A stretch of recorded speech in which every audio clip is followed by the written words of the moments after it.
So we've done the meet and greet, right? We come back to the office, I'll bring you back to here, and then we go from there, right? So with that in mind, whenever I bring you back, this is out there, right? So, all right, Nancy, so I just want to recap, we've talked a little bit, but I just want to make sure we're all on the same page. So with that in mind, I think you were going to talk to the lender about the loan. How does that all working out? So yeah, she approved me for this amount and we will just do the paperwork and all of that. Honestly, it's my first time I got approved and I'm going to buy a property, so I don't know what to expect. Sure, and we're going to go through all that. We're going to go through the home buying process and all of that, all those parts. So you got approved by the lender. How much did they end up approving you for? $220. $220, okay. And, are you currently in a rental right now, or? Yes, I rent an apartment. And how long does the lease go for? A year. A year, so it's a year from now? Or when's it over? Half of the year. So it'll be over in like June? Yes. Ends in June, okay. Okay. And then, let's go through this again. Why exactly do you want to buy a home as opposed to renting it? Just because I don't want to spend my money on renting, I want to start like owning my own property. Okay. I mean, I know it's not a lot of money, but I don't know if I can like something with that amount, but at least I can start owning my property. Sure.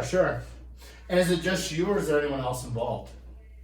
Yeah, my husband. But it's everything under my name. Everything under your name? Cool. Mm-hmm. On a side note, make sure her husband's there for the meeting. Because he's probably going to, even though he's on the loan, he's probably going to have some input. Okay. You know what I mean? Like, for example, when I buy a house, my wife wouldn't be on the loan, but she will pick the house. So she's going to be heavily involved. So you'll have to be here. Okay. Yeah. So, I mean, he doesn't have to be, but you always want all the decision makers there. So I can recommend her to. Yeah, say, hey, if you can bring him along, please. The last thing we'll do is go through it all with her, and then he's not on the same page. Can you put your password in really quick? Yes. So, and like this thing, like the going through like what they're looking for in the recap, it's like, all right, awesome. So it sounds like, Nancy, that you want to buy because you want to start building equity, have your own place that you can control. Yes. Awesome. And cool. Well, we're going to go through the home buying process, start to finish, so you know exactly what to expect, how to plan for it, and what to expect, right? So we'll start. If I go too fast or you have questions anytime, feel free to stop me or slow me down, and we'll make sure we get them all answered. Fair enough? Yeah. Awesome. Can I make notes or no? Please. Ask Nancy, no, that's the point. Yeah, please. And I can tell you, I'm recording this for you. Thanks. On video right now. now. You're right. But okay. No, make notes. No, I'm not making just notes. Points of your order. Right. So,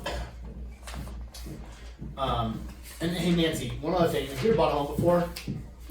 What? Have you ever bought a home before? No. Awesome. Well, congratulations. This is real exciting. So, all right. So first thing about the home buying process is we, oh God, this throws me off. So, at the end of the day, you can have a salesperson, but what we do here at Her Group Denver is we take a more consultative approach. So our goal at the end of the day is to not try to sell you a home, but to educate you around the pros and cons, the good things and the bad, so you can make the best decision possible for you and your husband. Does that sound good? Yes. Awesome. And then, in terms of the market, you've probably heard that it's more of a seller's market. Have you heard that in the news or anything like that? No. Okay, so what that means is right now we have not a lot of houses for sale, but we have a lot of buyers that want to buy, right? Because the interest rates are so low, that's put a lot of people that want to buy. However, there's not that many homes for sale. So when you have not a lot of supply, but you have a lot of demand, then it all favors the seller. So with that in mind, what we're seeing in house sales is houses are selling for very close to what they're listed at. So if you put a house on the market for $400,000, it's going to sell on average for $399,000, $200,000. So pretty much right what they're asking. So people that are looking to lowball offers and not make full price offers, they're not getting houses in this market. Does that make sense? Well, I'm a little confused with those numbers. So you're saying that the value of the houses now are down? No, the values are up. Oh. In fact, this last year we've probably gone up about 8 to 10%. So what's happening though is if I put my house in the market at $400,000, on average it's selling at $399,000. So it's selling right there. So people are getting what they ask for because there's not a lot of houses out there. In fact, right now, there's a 2-week supply of houses. If no new houses go on the market in the next 2 weeks, we'll be out of houses on the market in 2 weeks. That's where it's at right now. For every one buyer in the market, there's actually only a half house for that buyer. A balanced market would be a 6-month supply, which is about 18,000 homes. Right now we have about 3,500 homes. Since we don't have that many houses on the market, when you go to make an offer, it's usually rather competitive. There may be 3 or 4 offers on the house. So with that in mind, if you really love a place, I'm going to tell you to at least offer full price, if not above. Does that make sense? So now the demand is above or under? The demand is very high. And I can tell you, Because it's low inventory? very low inventory. We've never had inventory this low. You have the lowest inventory ever, and you have the lowest interest rates. So since the interest rates are low, you have a lot of buyers. Since the inventory is low, you don't have a lot of sellers. Because there's way more buyers than sellers, the sellers have So more you're telling me advantage. that right now the properties will be at a higher price? Not necessarily at a higher price. I don't know what you mean by that. Like more expensive than before? Yes, Okay. but shoot. But at the same time, we don't see them going down either. The great thing is this, Nancy, with the interest rate under 3%, you may be paying a higher price, but your monthly payment's not that bad because the interest rate's so low. In fact, we're seeing houses today that the payment's the same as they were a year ago because the interest rate went down so much. Okay. So, no, right now inventory is down about 60%. When inventory is down and buyer demand is up, what do we see? We see prices go up. So, I know that your lease goes till June. With that in mind, you might want to buy before the end of your lease, or you might want to wait till then. We'll talk more about the market conditions after we get through this. Does that work for you? Yes. Awesome.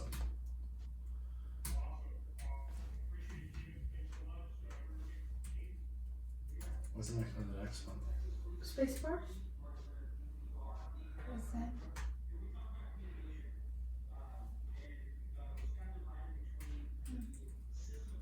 There it is. I don't know what it was. All right. So now we're going through the buying process, right? So with that in mind, 100% of my clients choose buyer's agency. That's where I fully represent them. Like I said, the average list to sales price ratio is 99.8%. My team's is 97%. So on average, we're actually saving our buyers 3%. The great thing is I work mostly with buyers, so with that I'm able to see a lot of houses. I see about 200 a month, so I know what kind of inventory is out there. And then, my commission is paid by the seller, so I'm able to work, however I work solely for you. Does that work for you? Yes. Do you see how I'm asking questions? Does that work for you? Are you with me? Yeah, it's not, you But I can't ask, tell. I do that because when I do that, you say yes. The more yeses someone says, when I say, hey, sign the paperwork, it's scientifically proven that they're more likely to say yes if they've already said yes many times. Oh, wow. And it also re-engages them. Hey, are you with me? Like, yeah, I'm with you, right? Yeah, does that make sense? Yes, it makes sense, right? So the nice thing is you want to get pre-approved for a loan. So the great thing is once you're fully pre-approved for a loan, it essentially makes you a cash buyer. Because at that point, they know you're good. They're just making sure the house is good, right? And it's going to save you time and money. And what I mean by that is at the end of the day, if you fall in love with a house that you can't buy because you're not really approved for it, you can spend money on the inspection and then the lender says you're not able to buy the house. You don't want to spend money on a house on the inspection that you can't actually close it. So with that in mind, we're going to make sure that you're fully approved for whatever we're looking at to save you that time and money. It'll also give you confidence, and lastly, it'll give you leverage in a multiple bid situation. So what I mean by that is imagine there's your offer and another offer. Your offer has a strong pre-approval, it's solid. There's good financing behind it. This one, they haven't even talked to a lender yet. Which one would you take if you're the seller? The one with the full pre-approval, right? Not the one that hasn't been approved yet by a lender. So it'll give you the ability when there's multiple offers for your offer to win. And you do want to win, don't you? Yes. So when we go out looking for houses, the average buyer finds their house after only looking at 5 homes. 5 homes might seem like not that many. However, keep in mind, you actually say no to many homes online first. At the end of the day, you're going to have about 40 to 50 homes that maybe make sense for you. With that in mind, you'll say no to a lot of them based on many things, maybe the rooms don't look big enough, the price is too high, whatever that is. So when we actually go out, we only see usually about 5 homes, and then you find the right one. The biggest thing when we're out looking at homes is your feedback. I will ask you questions throughout so I make sure that we're on the same page and we find the right one. Now, how do we look for homes? One, we're going to set you up on a multiple listing service instant search today. So when a house comes on the market that works for you, it's instantly sent to your email. You're not going to miss out. The other thing that we do is we will look for off-market properties. What I mean by that is we will contact homeowners that do not have their house currently on the market. Because in this low inventory where we see out there, we want to make sure that you can find the right home. So with that in mind, we turn over every stone to make sure we don't miss anything. Sound good? Yes. So if you see a for sale by owner, give me a call first. The reason being is sometimes they'll want to work with an attorney as opposed to a real estate agent. The problem with an attorney is they charge by the hour. So if you get to the very end and the deal doesn't close, y'all will be on the hook for the attorney's fee. However, I only get paid if we close. And then if you end up looking at new construction, with that in mind, whenever you walk in, let them know that I'm your agent, I'm working with you, and I will represent you in that transaction. There are reasons to have agents in new construction. For example, that nice salesperson you'll meet at the office, they represent the builder. I'd be there to represent you. I can tell you this, I had a client recently under contract with a new build. The builder made a mistake. They offered $12,000 to deal with the mistake. I was able to negotiate that from $12,000 to $72,000. So that's why you want representation with a new builder. Now, real quick pause. If I know someone like you, you're 220, there's no way you can afford it, right? So I'd probably say I would have done it differently. I would have said, and you know what, Nancy, based on your price point and where you're looking, I don't think you're going to be getting a new build. And a lot of times like, oh, well, yeah, we never thought we would. And if you're lower price point, they understand they're not going to get it. But if you're looking like in an area like Sloan's Lake and they're only to 400,000, it will not be new construction, right? But if they're looking like Frederick and Firestone at 450, it could be new construction. So just be aware of different parts of town and where it could be. But 220, it's not going to happen. So I would have just said, you know, Nancy, in new construction, I don't see it in your price point where you're looking, and you'd be like, yeah, I get that, you know. So it depends how their price point is, how I'll do that slide. Make sense? So the next thing is, I'm going to give you a copy of the real estate contract. It's a lovely 18-page document. The reason I give it to you is that way we can move quickly when you find the right home.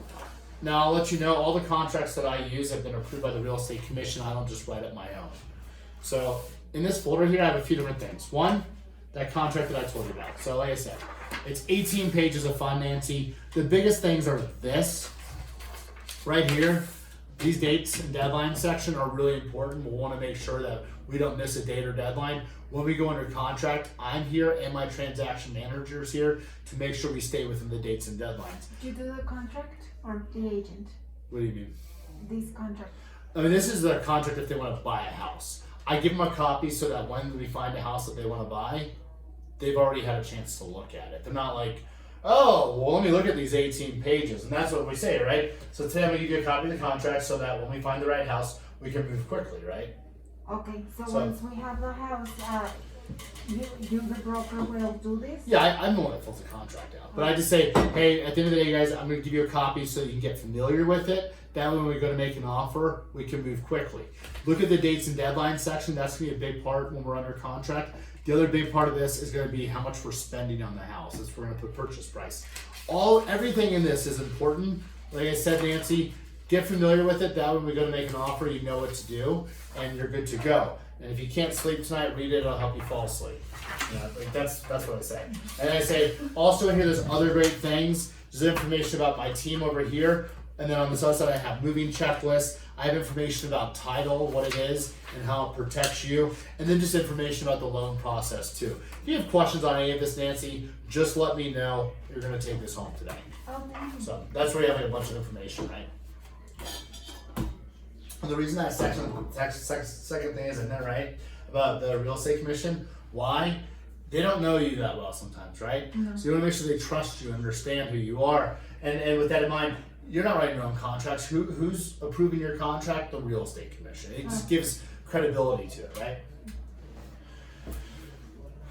Okay, so earnest money. Have you ever heard about earnest money, Nancy? No, what is that? So it's 1 to 2% of the purchase price. So with that in mind, let's just say that you're under contract at $200,000. It's probably be anywhere from $2,000 to $4,000. It goes towards your closing costs and or down payment. So it's not extra money to bring to closing. But what we do is after we go under contract, we turn that money over. That shows that we're serious and we're in it to buy the house. Now, if we get to something in the transaction like the inspection and it's in really bad shape, the house is about to fall over, and we kill the deal within the dates and deadlines, you get your money back. However, if you just say, well, I have buyer's remorse, at that point, I cannot get your earnest money back. We have to do it for a valid reason that's within the contract. And I'll make sure that along the way, we never miss that deadline. So if there is a valid reason, we do protect your money. Is that optional? No. No, I have to do it. So here's the thing, and are we talking to Nancy or the buyer? The buyer. So I'll say the buyer. Actually, it's not optional. I can tell you the amount of money is negotiable. They may say that we want $3,000 and you can negotiate to $2,000. However, a part of contract law is what we call consideration. There has to be some item of value to actually make a contract go into force. So earnest money is the consideration. It's the item of value that's turned over to the other side. Can't you use anything like? I've used a truck. Really? Mm-hmm. Okay, because I was like, I thought that's what they said, but I don't know. You can use anything. It's an item of value. But you So- have to use something. Yeah, so you have to have it. Actually, it's not like it could be $1, right? It could be just $1, but contract law, if you look it up and you look at consideration, and I don't know if this is everywhere, but it is in Colorado. Without consideration, which is an item of value, exchanging with the contract's not in full force. It's really weird. And I don't know all the science, but I don't know all the rules behind all that, but I just know it's the basic principle. So there has to be something for earnest money. It doesn't have to be money. It can be, I've seen a truck title. And they return that once the offer is accepted? No. So The seller take it? you make the offer. Once they accept it, then you go with it. I write my offer, and I'll show you. I mean, there's a deadline right here. I write my offer. It's right here. Alternative earnest money deadline, where it's 3 business days into the contract. Mm-hmm. So if I go under contract on Saturday, it'll be Wednesday. If I go under contract on Sunday, it'll be Wednesday. If I go under contract on Monday, it'll be Wednesday, right? So, and I usually go under contract on the weekend, so it's usually Wednesday. But that's where you put it, is the deadline. And I've had people that said, hey, Will, I get paid on Friday. Could you make it Friday? And we'll do like a 4 or 5 day, sure. But usually I do 3 business days. And the check is cash, and it should say that up there, right? No, it doesn't. It doesn't, but I also know, hey, the check is cashed. Because at the end of the day, No, yeah. Esto es un cheque. This is a check that you do with you your offer with the offer. and then will be efectivo, cash. Yeah, so it does that, yeah. Because I've had someone think that it doesn't get cashed. No, it does get cashed. Now, if there's like a reason that the deal falls apart, as long as it's a valid reason, which it usually is. I've seen earnest money in my career change hands 3 times. It's not very often in this state. So with that in mind, I'd say, hey, 22%. It goes towards your closing cost and or down payment. Now, if you're doing like a VA loan that doesn't have a down payment, and you get the seller to pay the closing costs through seller concessions, the buyer actually gets the money back at closing. Me and Brian Becker had one this summer where she used down payment assistance, so she had no down payment, and we got seller concessions. She got like, some of it went to our closing costs, but she got like $100 back at closing. So if you don't need all of it, you actually get it back as well. So that's how earnest money is, and that's how it works. We want to make sure they're real clear on it, because the last thing we do is go under a contract and they don't have it. Do you have any other questions on earnest money? No. You sure? Yes, thanks. Alright, so the next thing is we're gonna, after we go into contract, is we're gonna go inspect the house. Now the house, home inspections for major items, health and safety. If we see bad carpet or a bad paint job, we deal with that when we make the offer on the house. When we make an offer on a house, we're negotiating with what we already know. The bad carpet, the bad paint. What we don't know are inspection Inspection items. is before the offer? No, so you go under contract.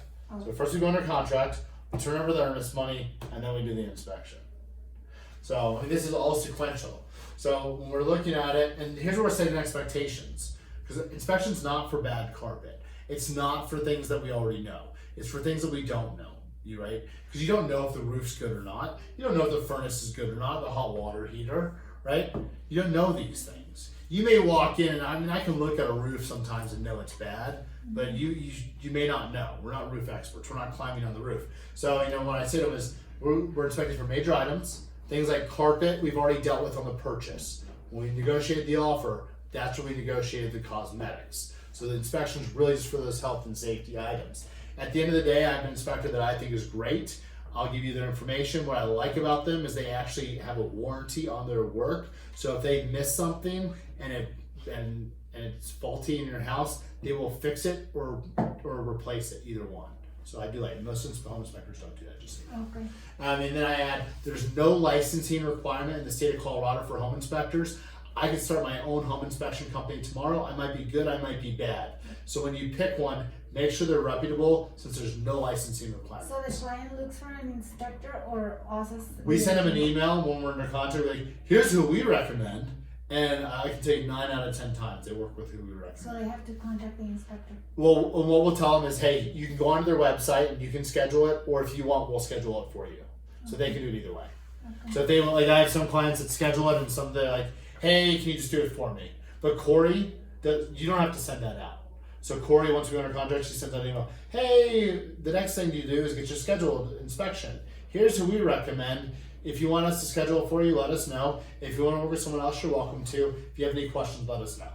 But Corey sends out emails all along the way. Earnest money, Corey sends one out. Hey, your earnest money has to go to this place by this day, and it's this amount. Please let us know if you have any questions. Okay. So don't worry, we don't mess these things up because of Corey. But when I talk about inspection, it's major items, cosmetic things. We deal with that when we make the offer on the house, not on inspection. At the end of the day, I'll give you an inspector that's great. Colorado has no licensing requirements for inspectors, so make sure if you use somebody else that they're really good. And at the end of the day, if we want to make it a stronger offer, we can limit inspection or do it as is. And what I mean by that, Nancy, is we can either say, we'll buy the house as is, no inspection. That's very risky. I'm not a big fan of that. However, I am a fan of inspections and limiting them. How I would limit it is I would say something like this. We will not ask for anything in inspection under $2,000. We're not going to go for small stuff. We'll only go for big stuff. Who pays the inspection? Buyer. Cost on an inspection in general is $300 to $700. 3 to 7. $300 to $700. Like a condo, like I'm doing a condo right now. The inspection was $300. Okay. But you get a big house, it goes up, right? And there's 2 add-ons to inspections. One is a sewer scope. So if you buy a single family house, I would never buy it without doing a sewer scope. They put a camera down, basically into the sewer line, and they go all the way out to the street. A bad sewer line can cost $20,000 to fix. Oh, okay. So that's why I always recommend the sewer scope. Now, if it's a condo, you're not responsible for the sewer line. Townhome, sometimes you are. So you need to reach out to the HOA and find out who's responsible for the sewer line. Because if it's your client, they probably want to scope it. If it's the HOA, who cares, right? The other one is radon. So radon is uranium gas. Uranium is way down below us. It slowly comes up through the soil. As it comes up, it breaks down and turns into radon. We inhale it. As we inhale radon, we develop lung cancer. Radon is the #1 cause of lung cancer in non-cigarette smokers, right? So with that in mind, it's a big deal. What is the name? Radon, R-A-D-O-N. And so with that in mind, Radon. yeah, it's one word, radon. But with that in mind, if you have it comes through the ground, right? So if you're in a condo and you're not first floor, it's not going to make it to the second floor. So if you're a condo first floor, you can test for radon. But if you're second or third or whatever, there's no reason to waste the money. The other thing is if you have a townhome, if their first floor, you guys ever seen those townhomes? Their first floor is a garage, and then they live on the second floor and third floor. I wouldn't waste the money on radon then either, because you're not living on the first floor. That's all. It's not going to make it to the second floor, not in a high enough concentration. I can tell you, there's radon in the air all the time. It's just such a small concentration, it doesn't hurt you. But if you live on the first floor, it could be at that higher concentration. Do you explain that to the buyer, or they will just get concerned? I mean, I tell them, I say, hey, there's 2 add-ons. One is a sewer scope. If you're buying if you end up buying a condo, Nancy, I wouldn't recommend it. But if you buy a house and you have any responsibility for the sewer line, I would recommend adding that on. The other one is radon gas. If you're on the first floor of a condo, it could impact you. It's the #1 cause of non-tobacco users. If you're on the second floor or higher, it wouldn't matter. Okay. You know, now it depends. Like yours, I know like she's probably gonna be in a condo because of her price point, right? So I mean, I'll talk about the condo side of it. But if I know she's looking single family, I'm gonna recommend Radon every time. Okay. So and now Radon system to install costs $850, except if there's a crawl space in the house, right? So that's where you can go in. There's like dirt, you know, it's like an unfinished part of the basement essentially. The problem with the crawl space is the gas will come right through the dirt. So what they do is they put a vapor barrier. It's like thick plastic. It looks like a trash bag, but it's really thick. They put that down, they seal it so the gas doesn't come through there. Now, when you have a crawl space and it's not sealed, the cost for radon goes up because they have to seal it with the black plastic, and that's usually $1 a square foot. So if you had a 500 square foot crawl space, it'd be $850 plus 500. If there's no crawl space or the crawl space is already sealed, it's $850. So so radon's not that expensive. And here's the other thing too is if you live in the house for a month, you're not gonna get lung cancer. It's over time. Like, you know, you go smoke a cigarette right now, you're not gonna get lung cancer. If you smoke over time, you're gonna get lung cancer. Same idea. So it's like I have a buyer that they have high radon in their house. They went ahead and closed and they're gonna fix it after. I told someone like, do it in the next 3 months, you're fine. From where does it come? Like Way deep in our soil. all from the bottom, like from past people that have smoked it, or No, it's not cigarettes. It's uranium. Oh, okay. You know, like uranium, like they use in the nuclear bombs. Yeah. We have a lot in Colorado. Okay. I grew up in Florida. There's no uranium below the soil there, so there's no radon in Florida. However, here there's a lot of uranium, which turns into radon. How do you spell uranium? URANIUM, I think. Thank you. No, you're fine. But know what radon is. Some people will be like, not that won't want like the whole scientific explanation. Some people love it, right? Here's the thing about radon too. There are going to be buyers and sellers that you will find that say, I don't believe in radon. Oh. Quite frankly, I don't know if I do. I do believe it's a real thing. Radon is real. It's 100% real. But is it as deadly as they say? I don't believe it is. Because if it is, half of Colorado, or maybe a third of Coloradans have lung cancer. I mean, it's in like every third house or something. It's in a lot of them. So if that's the case, if it's as deadly as they say, there'd be so many Coloradans with lung cancer. So I don't personally. Clients ask you, so who says that it's deadly? That's what? The EPA. The EPA? Yeah, the Environmental Protection Agency for the United States of America. Thanks. Yeah. So they're the ones that say it, and I don't know. I mean, maybe it is a big deal. I don't know. Here's how I look at it. It's $850.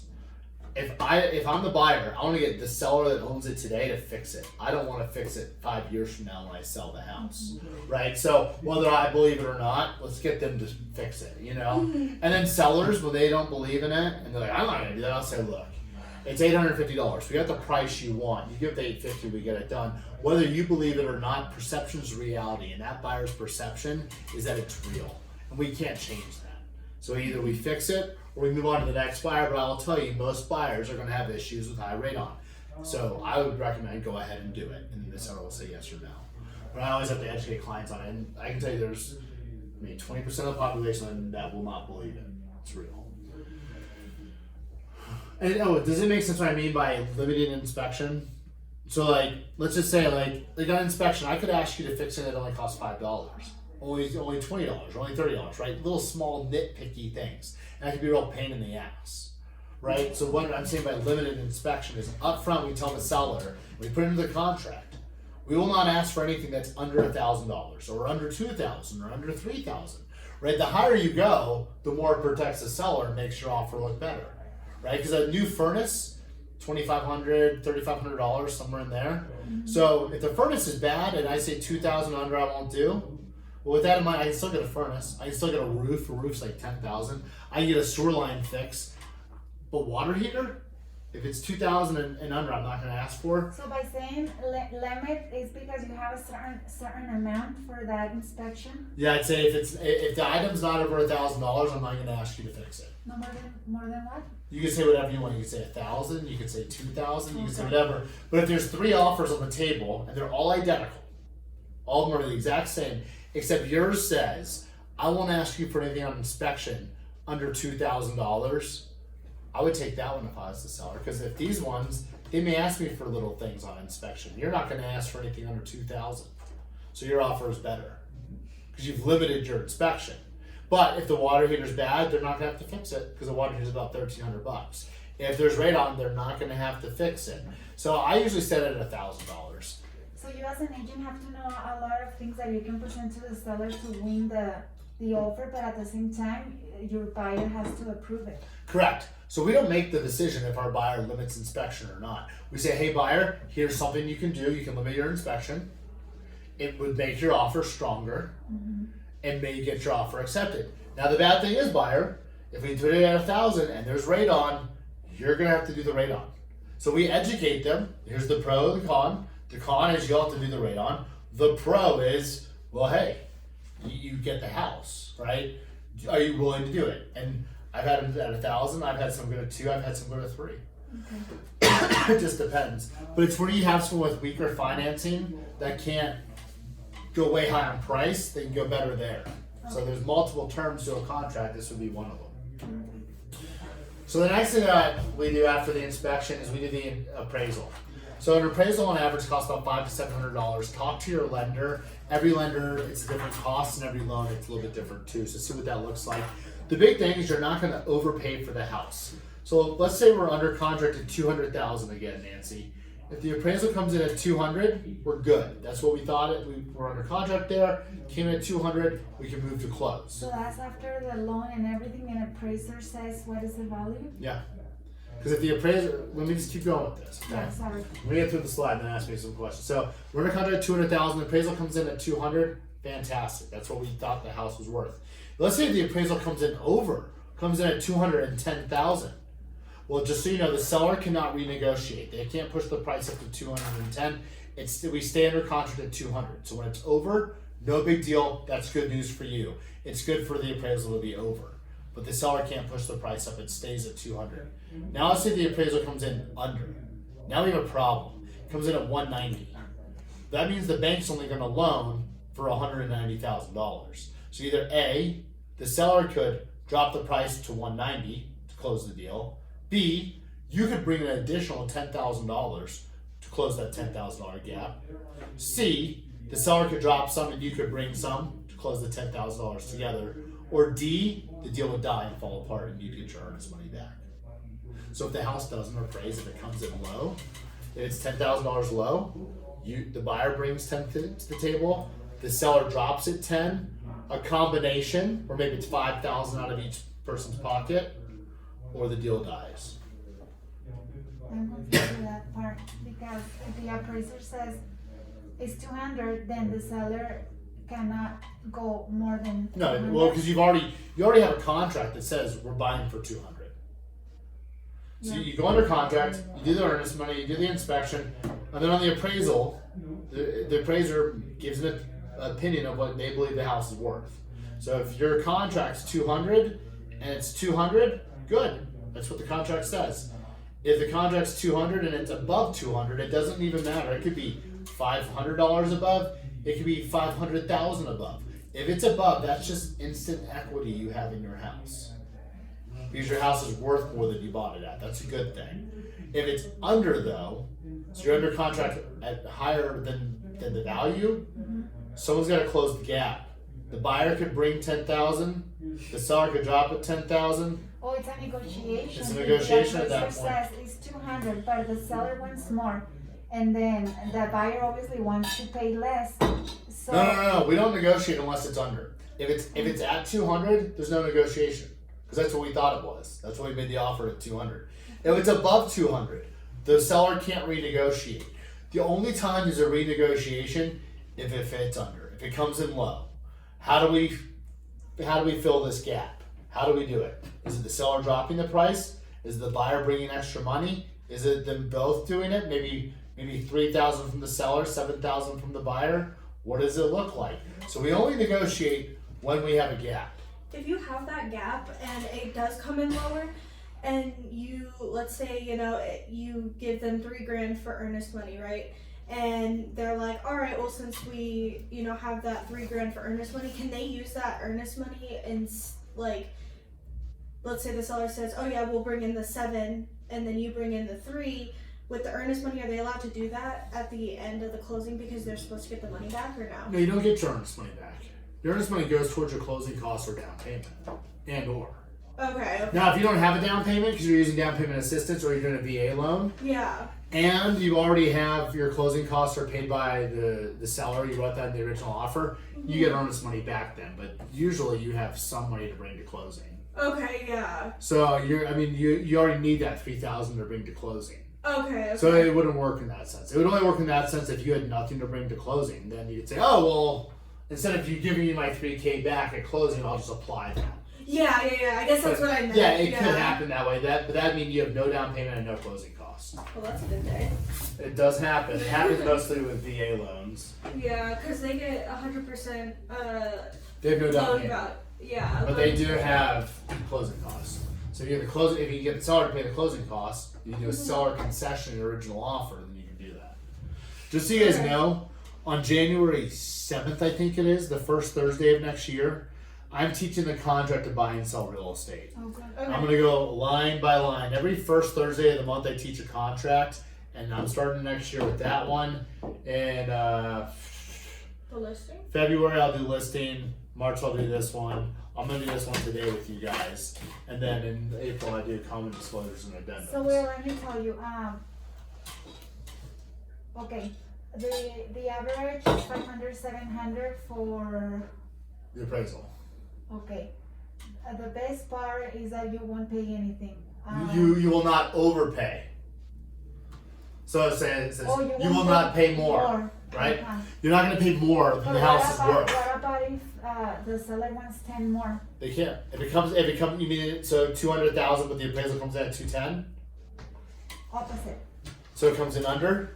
So if the seller is asking for 210 and the appraiser comes to 200. Then either A, you bring an additional 10, or the seller drops at 10.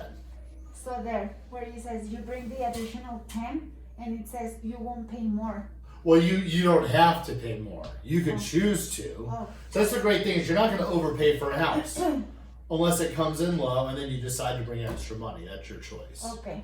You know, and then when do you pay? Usually it's when it's ordered. And what I always say is this: usually it's when it's ordered. However, ask your lender because different lenders do it differently. Like I can tell you, Keller Mortgage, for example, you pay at closing, right? It just depends. Sometimes you pay at closing, sometimes you pay it when it's ordered. But I always want them to be ready to pay. So that's why it says when it's ordered right there. But then I add, double check with your lender. It may be at closing. It's usually when it's ordered. And then if you see at the bottom, a way to strengthen your offer is to offer up front before we ever go into. So when we make the offer on the house, we say, hey, look, if it doesn't appraise, we'll cover $5,000 or $10,000 or $20,000. So you can offer up front that, hey, if it comes in low, you don't have to negotiate with me in 2 weeks or 3 weeks. Up front, we've already agreed to cover it. So, brecha de tasación, how is it in English? Breach. The last one in red. So that would, in English, I would say. Would it be breach that of contract? Covering Is that what you're trying to say? taxes? Let me see. I want to see exactly how I have it phrased here. Because technically it would void the contract anyways, right? No. What do you mean? If, like if, I don't understand why would no, it doesn't void the contract because here's the reality. If you have a low appraisal, the contract doesn't just die. It keeps going. You have to terminate it. oh yeah, 100%.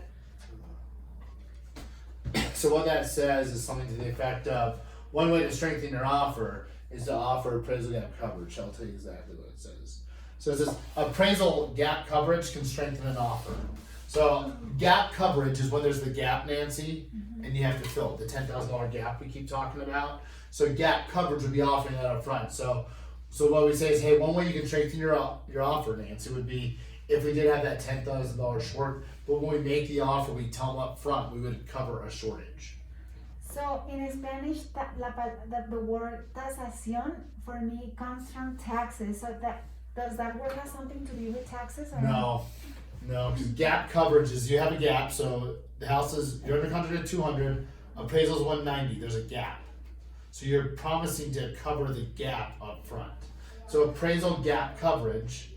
So is la cobertura, is that appraisal? So I need to understand what is gap appraisal so I can translate it correctly because If you use Spanish Dict, it'll help you out a lot more than Google Translate, because Google Translate isn't always right. no, it's not the translator, it's the meaning. Yeah, that's why I'm saying like Spanish Dict helps a lot more because there are different ways that you can use the word. I'll ask Carlos for that. Yeah, with that part right there, it should be appraisal gap coverage can strengthen an offer, and then you say, yeah, and so the second part's right? Yeah. It may strengthen the offer. What's la cobertura mean? Covering? Yeah.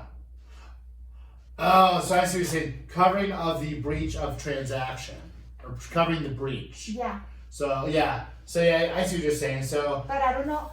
I mean, I guess the words are correct, but I need to understand the wording in Spanish so I can speak it when I'm in front of the client, so I can explain it. Sorry, but yeah.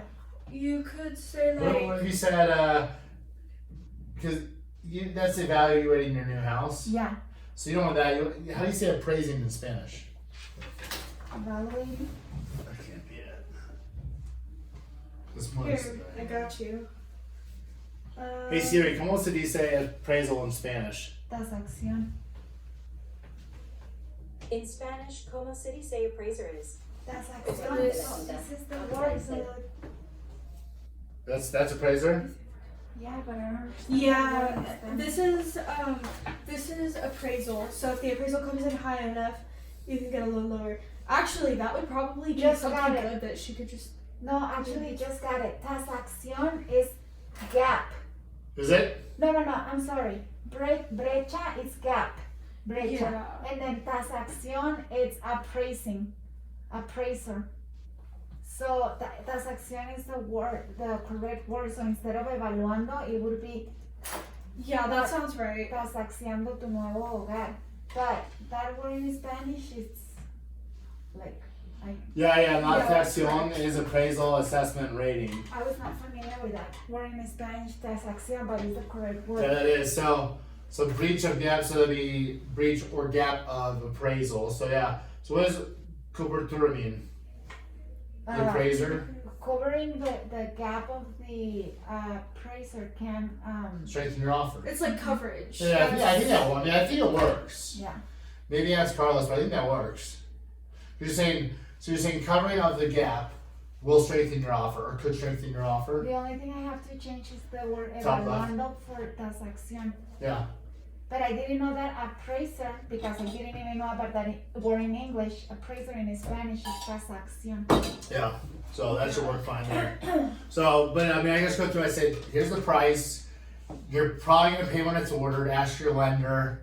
I said the good thing is you're not gonna overpay. And I always give them the hey, if it's at what we're offering. So I always say, whatever's close to them. So like 200,000 comes at 200. It's good. If it comes in above, it's good, and the seller cannot renegotiate. Because sometimes we'll worry, it came in over.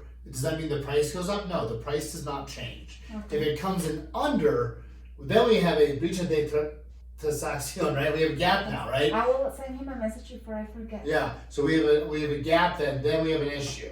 Okay. So a way to strengthen your offer is to promise up front to cover that gap. Does that make sense? Yes. In English, it's appraising, right? Appraising your home. Yes. When you give presentations, out of curiosity, just for like grammar's sake, wouldn't you use the usted form? Like because it's like you in the usted form, or no? The what? Like, see how it says No, that's in last time Spain. I got? What Oh. is the word in English? I was like, For what? For that slide. Do you have it? Yeah. Appraising. But I mean, I can tell you. I'm assuming this, but she can confirm it. But I can tell you, usted. You use it in Mexico, but it's only very formal. In Yeah, I Spain, just think you could Spanish hear- is very formal. Well, yeah, that's why they have vosotros. But I don't know. I was just thinking about it because like when you talk to your elders, you're supposed to use the usted. I understand. Or, That's like, Spanish, and people people talk in a Spanish. form. I understand you. In English is always you, and in Spanish is separate because usted is formal and tú is more like Your for friend. making the person feeling more like familiar. But Okay. I don't know. Before I used to think about usted, but now I just talk about tú because they get more comfortable. I don't know. Yeah, I think it's I just fine. thought I would ask. If she was dealing with if you're dealing with a Spaniard, I think you'd have to go with usted because they're more formal. Like for example, like yo, you don't hear people from Mexico say yo. It's just right? like puedo. Yeah, they don't say like Puede. yo quiero. They just say quiero, right? It's just Yeah. Or you use it when you speak with an old person. You use usted. yeah. So, but I think That's for just this, what I I think that you're fine. I think it works. So, cool. So the next thing is gonna be. I'm sorry, when I see these slides in Spanish, that throws me off. So it says So last thing that'll happen here is after the appraisal, we're all good to go. Your lender's gonna give you full loan approval. That is a reason to celebrate. So what they'll be able to say is, Nancy, here's all of your numbers. Here's how we derive them, and are you good with them? If you are not, this is the last reason that you can walk away from the deal. So you can say, well, I'm not happy with my loan, and you can walk away. That's it though, but this will usually happen about 5 days before closing, and they'll say, here's all the numbers, and here's how we derive them. And if you're not okay with it, we can walk away. Sound good? So when do you know when officially the client gets everything like ready to go with the money? It's usually about 5 days before closing. And I can tell you this, I got clear, so we also call it a lot clear to close. That's more of an industry jargon. I got clear to close on a deal last night, and we're not closing till the 28th. So I got that, 12 days early? So it can happen early. But you know what it probably is? The lender's probably like, I don't want to have to deal with this over Christmas, so I'm going to get it done now. But usually it's about 5 days before closing, just so you know. But yeah, I mean, having it 12 days, that's not how it goes. But you're fully approved for a loan, it's a great reason to celebrate, right?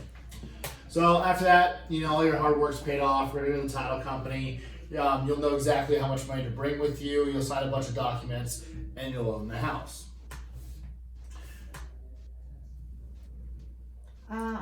I'm there translating, so that's why you're starting to see. Oh, I was going to say, I didn't even notice we switched to English. Bring your driver's license, okay. Yeah, so, and that's all on there. I can tell you this, before closing, they get an email from Corey. Hey, you're going to be closing Thursday at this location, blah, blah, blah. Make sure you bring your driver's license and all this. Like, she reiterates it throughout the process. That's the nice thing. And just so you guys know, when you go under contract with the buyer, Corey will copy you on the emails so that when you're like, oh my gosh, is this happening? Oh, it happened. There's the email from Corey. And she's really good about it. So I say, hey, Weed's title, get ready to get on a lot of papers. You'll know exactly how much money to bring. And we'll go there, we'll sign the paperwork and go from there. Okay. I'm going the wrong way now. So, one great thing about working with us at Her Group Denver is you're working with a team. When you work with a team, you always have a specialist. So depending on who you are and how you do this, I play this differently. I don't generally work with buyers just anywhere. So I have a buyer that I just worked with. He was in my part of town. So you work with a specialist. I've worked mostly in Southwest Denver Metro. I specialize in that area because I don't specialize in buyers. I do more listings, right? I've sold a lot of houses to buyers, but I do more listings. So for me to say I'm a buyer's agent, I specialize in that's not true, right? Now with the guy that she has under contract right now that is one of my clients she showed, with him I would say I specialize in working with investors, which I do a lot of investor deals. So I can say that. So you're always working with a specialist. And the great thing is you're gonna have knowledge, availability, and communication, So for example, at the end of the day, Nancy, I'm always here. You're gonna work primarily with me. But if something happened, I was out of town and the great home popped up, you don't have to wait. We're always gonna have someone that can show you the house. However, most of the time you'll be working with me. Okay? And we're always gonna be able to communicate at a high level because we're a team. Does that sound good? Yes. So this is what an average agent's life looks like. They have to juggle all these different things that they have to do. Here at Her Group Denver, we take a more client-centric focus, where we all specialize in our certain areas so we can focus in on you and your goals. Sound good? Awesome. So my goal is to be able to get you the best price with the fewest hassles in the time frame you desire. And if I do that, I'm going to ask you if I'm able to succeed at achieving your goals, if you'll refer people to me, because referrals at the end of the day are really the lifeline of my business. They help me grow my business. So if I'm able to get to the house that you're looking for in that time frame, Nancy, will you be able to refer me out? Yes. And always ask that, guys. It may feel awkward, but do it. And you know when you ask for the So referral, wait, what did you ask? So I if say, I hey, find the house- if at the end of the day I'm able to help you find the house and achieve your goals, will you refer me out? Of course. Yeah. That's what they say. And the reason we say this right now is we're setting the expectation. Think about this. Has anyone here ever bought a car? Yes, we've all bought cars. Okay, so with that in mind, when you buy a new car, you're going to see that car everywhere you go. You'll be like, oh my God, I never saw so many Toyota Tacomas ever. Swear to God. I mean, I tell you this. When you were pregnant with Maxie, you probably saw more pregnant women than you've ever seen in your whole life. Yeah. You're like, God, it's like everyone's pregnant right now, right? You know, I mean, just tell you. So when you have something going on in your head, you see more of it than you've ever seen before. It's called your That's reticular right. activator, right? But it's in your head. So when your client is buying a house, you know what's also going to happen? They're going to find all these other people that are buying houses. And all these people come up to them. Oh, you're buying a house, John. How's it going? How's your agent? I was thinking about buying a house. All of a sudden, because you're thinking about it, you'll see it everywhere. At any given point in time, there's over 1 million data points going in front of your face. And it's colors, it's lights, it's sounds, it's smells, it's all the sensory things. But our brain can only hold about 160 of them. But there's over 1 million data points. So what data points do you see? The ones you're looking for. And subconsciously, I just bought a Toyota Tacoma. I'm all pumped. Man, Toyota Tacoma. My wife's pregnant. Pregnant ladies all over. Because that's what I'm thinking about. So those are the data points I see. So that's why we set up right up front referrals. When you ask for a referral, whenever something good happens. Somebody on our team, I can't remember who. Is it Becker? Someone has one on our contract right now where we overappraised. The appraisal came in higher, which is great. So what do? Hey, how's it going? I want you to know the appraisal came in and it came in above. And they're like, oh, hell yeah, it's awesome. Hey, how's everything else going? Do you guys have any questions? No? Well, hey, do y'all know anyone looking to buy, sell, or invest in real estate right now? Right? Whenever something good happens, we go under contract. Great, they took your offer, answer all the questions. Hey, John, do you know anyone that's going to buy, sell, or invest in real estate, right? Whenever something good happens, when something shitty happens, we're not like, oh, hey, who do you know, right? Because there will be those bumps in the road. Hopefully they're not our fault, but they will exist. So whenever something good happens, this is when this question comes right back up. Right after closing, and it comes up. I can tell you, at closing, I ask them. And then 24 hours later, I call them and I say, hey, how's the house? 24 hours after closing, I always call them. How's the house? Hey, you know, well, let's buy or sell. I call them 7 days after closing, and I call them 30 days after closing, and then after that, they go on to a quarterly follow-up. But that's when most stuff's going to come up, and that's when I can be the hero and I can ask for referrals. So this slide is here for a reason. So the next thing you say is, awesome. Well, hey, here's the added value of working with us as a team. Like I said, you get the team experience. We also have our love it or leave it guarantee, which means if you don't love your house in the first year, I will sell it for free. Now, you bring that back up later. If you're in a house and you're showing like, I don't know, well, hey, just remember, if you don't love it, I'll sell it for free in the next year. You will for free? Yeah, you know how many times that's happened in my career? Never. Whatever, no one wants to move twice in 1 year. Now it's going to be really bad for that to happen. So you guys say, hey, we have a love it or leave it guarantee, and that means if you don't love the house in the first year, you have to sell it. Now there's more to it. They do have to they have to pay the buyer's agent's commission, and they have to buy another house with us, right? So with that in mind, it's not that, you know, we're just going to sell it for free. We're going to make commission on that buy side too. I've never had it happen. We do customer appreciation events. We'll see what they look like in 2021 with COVID. We do have discounts on carpet, appliances, and tile. Let us know if you need any of that. And it's the convenience of all one-stop shopping. We've got all the different resources you need right here. Sound good? Yes. Awesome. And we give you all that for free. So Nancy, do you have any questions about the home buying process? No, everything is clear. I mean, we will start. I mean, you will contact me when you see. We're not done yet. Okay. So you can stop on this slide. I usually stop here. Some people go to this one. I don't know. Either one's fine. I usually stop right here. So then, remember there's the 7 steps of the home buying process. With that in mind, I go back into market conditions. So then, I know that your lease is up in June. I know you're looking for a condo, right? So what did I just say? So Nancy, are you aware, and I usually have a bigger piece of paper than this. I'll do it on here. Okay. Do it on this. So Nancy, are you aware of the seasonality in the Colorado market? No. All right. Well, Nancy, bear with me because I don't have the best handwriting, but if you bear with me, I'll show you exactly what I'm getting at here. So, this is January. I'll turn this over in a second so you can see a little bit better. Yep, so anytime you see those green letters with the periods in between and the curly lines, So this is what it looks like. So normally, come January, February, somewhere in there, we see the market take off. Now, what will happen in whether it starts in January or February is affected by a few different things. One is if we get a ton of snow in January, it'll usually start in February. Two, if the Broncos are really good, it'll probably start after the Super Bowl. Well, the Broncos aren't good this year, so that's not a concern either.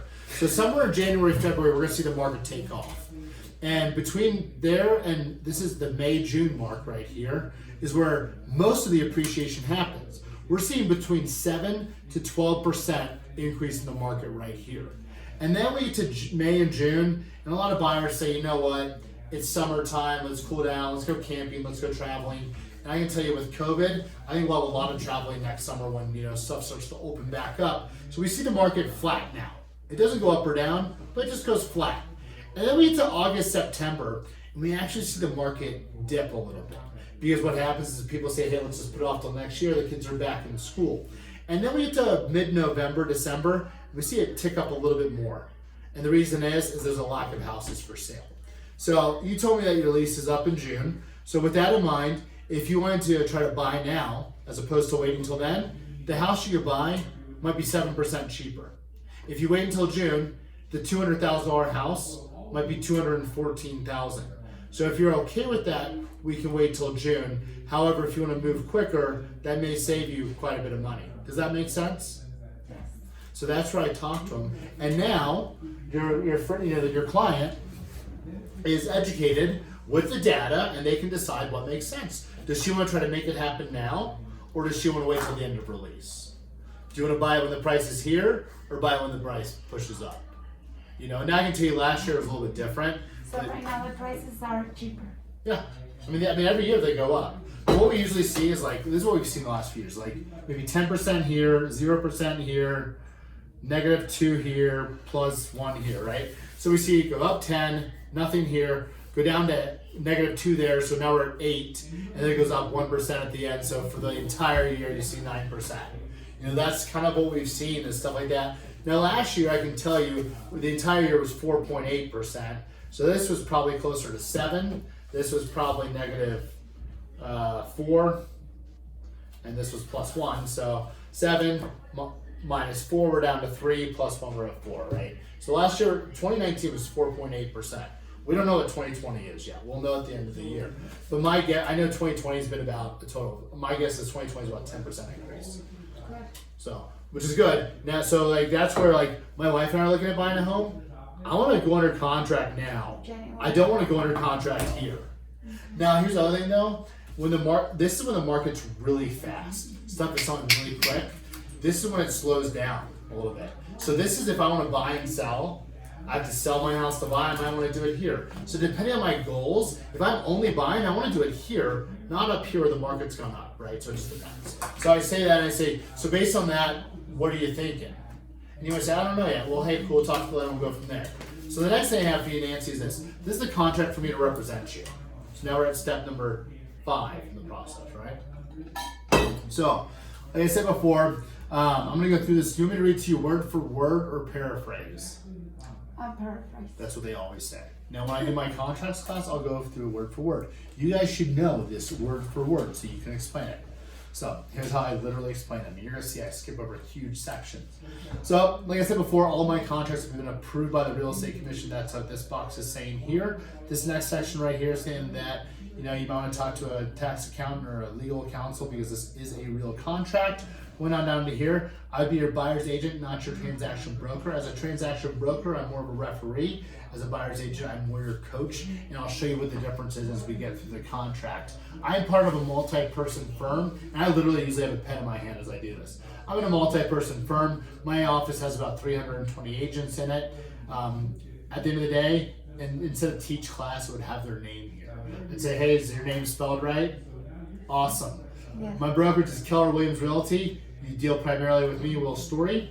We're gonna be looking for any property that's acceptable to you. We're not doing a lease, so we'll skip over this section right here.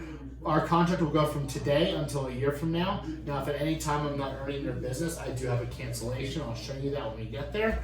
This right here is saying that that future end date is on a weekend or holiday. It'll go to the next business day. In section 4, what it's saying is I will be your buyer's agent.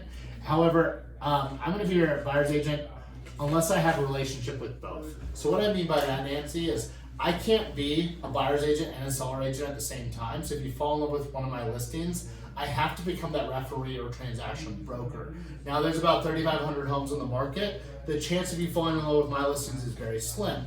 If we go to look at one, I will let you know up front, hey, this is one of my listings. If you do love it, I have to slide into that coach role. Sound good? Yes. Now, in section 5, these are the duties that I have to do for everybody in the public. You know, I can't lie. I have to disclose defects about the house, all these different things. However, like I said, with buyer agency, you get these 3 right here. These are real critical, Nancy. First, and I do actually read these words, I'm going to promote your interest with the utmost good faith, loyalty, and fidelity. I'm going to represent you. I don't have that written out for them, but I say that. I'm going to represent you. I'm going to seek a price and terms that are acceptable to you. I'm going to negotiate for you. And I'm going to counsel you of any risk or benefits associated with the transaction. I'm going to advise you. So without buyer's agency, I can't represent, negotiate, or advise you. That's why buyer's agency is important. Does that make sense? This step is when she's about to buy, not on the presentation for Saturday, right? You do it Saturday. Huh? You do it Saturday. Yeah. Because once she signs this, you're her agent. She's not your client right now. Until she signs this, she's not a client. I do it. So this is part of Saturday too. Yeah. Okay. It's step She number, said, oh. in that list of 7 items, it's step Oh my number God, 5. I will do all of this by myself. Ooh. What time are you guys meeting on Saturday? 1. Ask Brian Green if he can come. Seriously, text Brian. Say, hey, can you come on Saturday? Because he'll help with this. I just have plans. I can move them if need be. I don't want to. Okay. I have a commitment with my son, and we can make it work, but we're going skiing, Oh, nice. Is That's there fun. any way which you means he yells at can me. Is what I'll be. me So you're paying to get yelled at by your kid? Yeah, of course, it's lovely. Oh, also, out of curiosity for Jude, did you negotiate the wooden toilet seat in there? No. In the I mean, contract? toilet seats were included. No, that's a joke. That's a joke. He was like, he was like, I'm gonna ask Will if he'll put a wooden toilet seat in for me because I don't want this toilet seat. I want a wooden one. I was like, yeah, you should probably put that in there. It sounds important. Now we're talking tomorrow about the inspection. I haven't looked at the report yet, but it's been done. Yeah. And I met Melissa yesterday actually. I had to grab the earnest my Oh, how did that go? I said hi, talked for a minute left. Yeah. We met in a parking lot. Oh, score. Alright, so that's the big thing. So in section 6 though, I really hit these. Represent, negotiate, advise. I basically was repeating those words. So then I got down to here. Now, this is a part you have to make a decision as a business owner how you do this. So let me explain section 7. This is how we get paid. I'm not saying like as a buyer, I'm just telling you guys. So there's 2 ways of doing it. One is you say the buyer, no matter what, I get paid this percentage. 2 is buyer, you're not obligated to pay me. I get whatever the seller offers, right? Most times, sellers in Denver Metro offer 2.5 to 2.8%. I'm fine with that. Now, there are times that they offer $1,000 or 1%. They It do is- that with like $19 million deals. They're like 1%, so you get like 80. It doesn't happen often. I can tell you, I've had it happen twice to me, where I've gotten 1%. So I've decided in my business that I say, buyer, you're not obligated to pay me. I take whatever the seller offers. It's up to you. But if you're gonna say no matter what I get paid, you have to put right here what the percentage is. So you put 2.8%, okay? And then in 7.3, right here you say listing brokerage or firm may pay. Buyer is obligated to pay. So if the commission is offered is less than 2.8%, the buyer has to bring the difference, right? So let's just say the commission was 1.8, so a whole 1% difference. If it's a $300,000 home, your buyer's going to bring 1%, which is $3,000 to pay you. I'm never gonna have my buyer bring me money. I'm not doing that. So it's up to you. What I recommend is checking this box, and the template that we will create for you will have this box checked already. And it says listing brokerage firm or seller may pay, buyers not obligated to pay. Brian Green runs his business where he checks this box and he gets 2.8%. Brian Green's been in the business for about 5 years. He knows his stuff really good. So if they push back, he can handle that objection. I recommend this. It's up to you. So with that in mind, that's how we default your contract. I'm okay with you going the other way, but if they say, well, I don't want to be obligated, I mean, how are you going to handle it? So be ready to handle it. Brian Green's really good at it. And I could do it. I just look at it, I'm like, I almost always get 2.5 to 2.8, so why care? So here's how I explain it to the buyer my way. If you're going to do it the other way, you have to explain it differently, right? So what I say is, hey, look, at the end of the day, how I get paid buyer, I don't do an hourly fee or retainer or anything like that. The way I get paid buyer is I get paid by the listing brokerage firm. It's whatever they offer. You are not obligated to pay me. You know what that does? It makes them feel good, right? So that's what I tell them. But you have to decide. What they hear is free service. That's Exactly. what they hear. It's all packed in the purchase price, so everyone pays it. So that's what I do. If you did the other one, you'd say, hey, so my commission percentage is X or 2.8%. If the seller is offering anything less than 2.8%, I'm going to ask you to make up the difference. If you allow me, I'll write it into the offer so that the seller pays that additional amount, right? So when it's a holdover period, I say, hey, the holdover period works like this. If I show you a property, I negotiate on it, you cannot just fire me and then go make a cheaper offer. If you do that, you won't be able to make an offer on it for 90 days.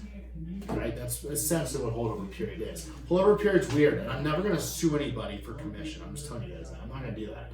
But it scares them. You know, and what I say is, hey, the holdover period, what it does, it protects me. If I go out there and show you a house, negotiate on it, and then you think it's okay to fire me to get a cheaper deal on it, that's not right if I've given you the time. So that protects me for 90 days. Is that fair? I've never had someone say no. That's not fair. You know, if I've done my job, is that fair? Like, yeah, sure. You can also skip this. I'm not a big fan of the holdover period. And if you check 7.3.3, it doesn't apply. If you see right here, it only applies if you check those ones. So it wouldn't even apply. So you can just skip over it if you check that box. Down here you say, and this one I do not skip over. So hey, right now you're not currently in agreement with another agent, is that right? And they'll say, no, I'm not. Awesome. And I say, here's the standard way for you to cancel. I have a better way, it's all the way at the end. Going on down, this is that I do have the ability to discuss your identity. Sometimes in a transaction, it makes sense. I actually usually have this box checked. I don't know why it's checked in this way. But I say I do have the ability to disclose your identity. There are times that in the transaction that it can help. Like for example, if you're working with a veteran, because it's not just your name, it's anything about you. I tell you this, it's a veteran. People fucking love veterans, right? So I say, oh, I'm working with a veteran. Oh, really? Because they did 2 offers. Oh, let's give it to the veteran, right? Cool. Thank you for your service. Yeah. And you're like, you're welcome. So I say, this does give me the ability to disclose your identity if I think it's going to help move the transaction along. This is what happens if we have an issue. We end up in mediation before we go to court. Here's the different ways that we can share data. I'll email it to you. I don't really fax anything like that. Going on down, the rest of this talks about just different pieces that can happen. For example, if we modify the contract, we have to do it in writing, stuff like that. Do you have any questions? And usually they say no, and I say, great. We're not going to sign on here. I actually have it on my computer. I say, we're going to sign on my computer because when we go look at a house, you are going to tell me, hey, I need to think about it for a few minutes. You're going to get in your car and drive your way. I'm going to drive my way. And you'll call me 20 minutes later and say, I want to make an offer. So with that in mind, I want you comfortable with how to sign electronically. Sound good? Awesome. Well, here it is on my computer. It's the exact same as this. You get to keep this copy. This one goes into their folder. They sign electronically on my computer, and I email them a copy of that as well. Now, you know what's not on here? Because I teach with this one, so I don't have it. So what I did not have is the additional provisions. And I want to show you what those are. Okay, so tomorrow you will give me these papers, right, for the client? The Yes. folder and the contract? Let me see. Let me just go to CTM really quick. We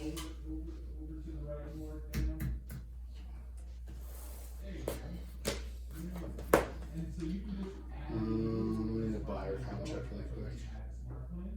Any smart plans that are already on, you'll see listed in this. Alright, so what I have in my additional provisions, and this is in all of your guys too, it'll already be in there. Oh wait, this is the wrong contract, I'm sorry.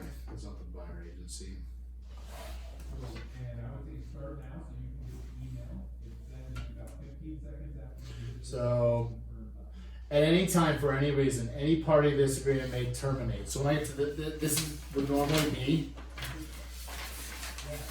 right here, and it'd normally be here in additional provisions. So when I get here, I say, and this is the way that you can cancel.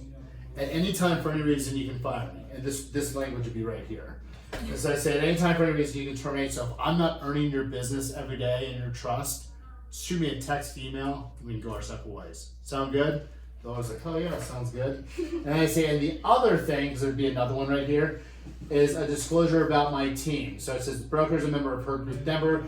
Therefore, Herd Group Denver is designated as broker under this buyer listing contract. So we're all one entity. And then it says, Herd Group Denver consists of the following people, right? So you two aren't on there yet, but that's not a big deal. I have to tell Corey to fix that. Corey, team, addendum. But that's just a disclosure that we have to do by law to say who's on our team and who's licensed. So I say this is just telling you, I'd say this is that anytime for any reason you fire me, this is telling you who's on the team, right? So then after that, if they don't want to sign, if they say, you know, hey, I want to have my, you know, I want to talk to my wife or something, I try to handle the objection. I'll say, well, what are you concerned about? Well, I don't want to sign a long-term contract. Hey, mine says at any time for any reason you can cancel. You're not stuck with me if I'm not in your business. What else are you concerned about? Well, you know, that's where you handle objections. So they may say, well, I'm going to talk to another agent. Oh, awesome. Is there something that I'm not offering you that you're also looking for? And they may say, well, I really want blah. Oh, actually, we do that as well, and you know, whatever that could be, you know. So that's where you're gonna find out what it is. Now, I've worked with someone that's younger, and she said, I want my dad to read it. I get that. You know what I mean? Like, I understand that. You know what I mean? Most people don't have an attorney read it. But I'll be like, okay, that's cool. But if they say, I'm not signing and I will never sign, I stop the appointment right there. I say, before I give you more time, before I commit any more of my time to you, I need you to commit to me. Right? And I will not show houses with these not signed. So that's that. That's a good point. And then here's the last piece of what I do. The password? No. Right. So then I also have already pulled up on my computer MLS. Now, if they're not going to be buying for a while, I'll just do the search in Boomtown. If they're going to be buying around the north side of town, like Erie, I do it in Boomtown as well. Or no, actually do it here now because it shares the data. Never mind. But if it's going to be a while, I will do it through Boomtown. Oh, no.